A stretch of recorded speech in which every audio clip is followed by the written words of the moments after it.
सर्वसामान्यांचा। नाशिकमध्ये झाडतोडीला जोरदार विरोध, दिव्यांगही मैदानात। नाशिक येथे साधूग्राम परिसरातील झाडे तोडण्याच्या प्रस्तावाला नागरिकांचा कडाडून विरोध होत असताना दिसत आहे।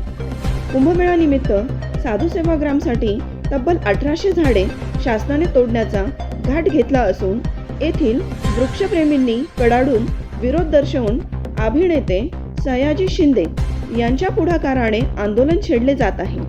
त्यातलाच एक भाग म्हणून नाशिक जिल्ह्यातील प्रहार दिव्यांग क्रांती आंदोलन संघटनेकडूनही दिनांक 5 डिसेंबर रोजी बाईक रॅली काढून वृक्ष बचाव मोहीम राबविण्यात येणार असल्याची माहिती जिल्हा कार्याध्यक्ष संतोष मांडकर यांनी दिली आहे। नमस्कार। तपोवन परिसरात 1800 झाडं तोडण्यात येणार आहे। साधूग्राम बनवण्यासाठी ही झाडं तोडणार आहे।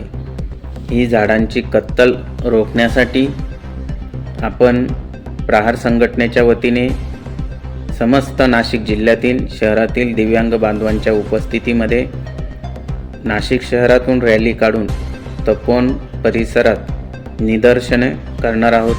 तरी मी नाशिक जिल्ह्यातील सर्व दिव्यांग बांधवांना विनंती करत आहे की आपण 5 डिसेंबर रोजी सकाळी 11 वाजता या आंदोलनात सहभागी व्हायचं आहे। आपण ही झाडं वाचवणार आहोत। ही झाडं तोडू नये यासाठी आपण शासनाला विनंती करणार आहोत। ही झाडं वाचली पाहिजे। ही झाडं वाचली तर मनुष्याचं जीवन वाचणार आहे, नव्हतं भविष्यात खूप मोठं संकट माणसावरती ओढवू शकतं।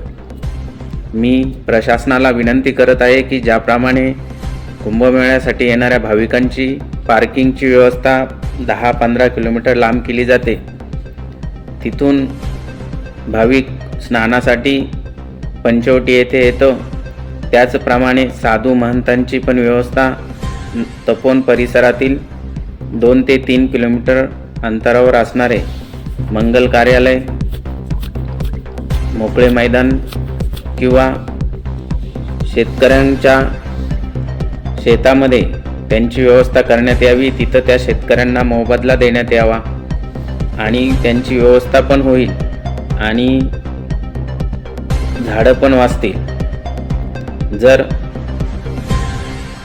मंगल कार्यालय तिथले मालक देत नसतील तर आयुक्त तुकाराम मुंडेंना परत नाशिकमध्ये आणावे, मग बरोबर ते मंगल कार्यालय साधूग्रामसाठी उपलब्ध होतील। तरी ही झाडं वाचवण्यासाठी आम्ही दिव्यांग बांधव रस्त्यावर उतरत आहात। आपण सर्वांनी यामध्ये सहभागी व्हावे अशी मी आपणास विनंती करतो। जय महाराष्ट्र।